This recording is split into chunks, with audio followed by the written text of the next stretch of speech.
Zəmanədən sustum dövrana, hər gecə ağladım, gülə bilmədim ki sənə eyləmədim xəyanət. Nə bir günah etdim, nə bir qəbahət, sənsə mənə verib əzab əziyyət. Nədən tərk elədin bilə bilmədim. Gəl gözəlim, bu qədər əziyyətə tab etmir ürək. Gəl gözəlim, qovuşaq bizlərə hicran nə gərək. Gəl gözəlim, istərinsin yerəmin nuri mələk. Gəl gözəlim, məni səndən ala bilməz.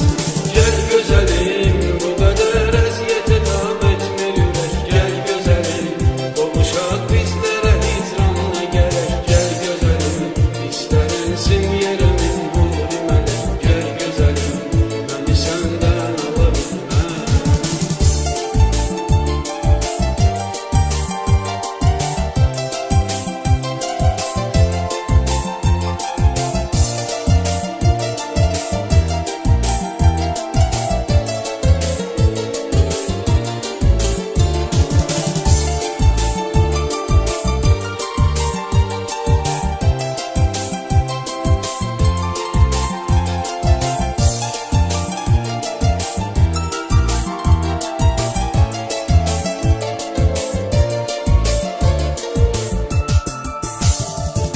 Son görüş idi dayanıb əl-ələ, dedin ayrılaq, dedim olmaz belə.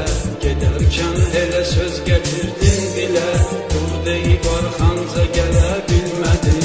Mənim qədər çəkən qəm, kədər yox, qəmim qəm üstündən gəlir qədər yox. Qəlbimə həmdən mənə bir nəfər yox, dərdimi kimsəylə bölə bilmədim. Gəl gözəlim, bu qədər əziyyətə tab etmir ürək. Gəl gözəlim, qovuşaq bizlərə hicran nə gərək. Gəl gözəlim, istərinsin yerəmin nuri mələk. Gəl gözəlim, məni səndən ala bilməz. Gəl gözəlim, Gözəlim, mən hər dəfə düşünəndə sənlə keçən günlərimi alışıram. Hərdən olur öz-özümlə ayrılığın günahkarı sənsən deyə danışıram. Öz-özümdən inciyirəm, öz-özümdən barışıram. Qəlbimdəki hicran odu gözlərimdən aşıb daşır. Hiss edirəm, əcəl mənə yaxınlaşır. Hiss edirəm, əcəl mənə yaxınlaşır. gəl gözəlim, bu qədər əziyyətə tab etmir ürək. Gəl gözəlim, qovuşaq bizlərə hicran nə gərək. Gəl gözəlim, istərinsin yerə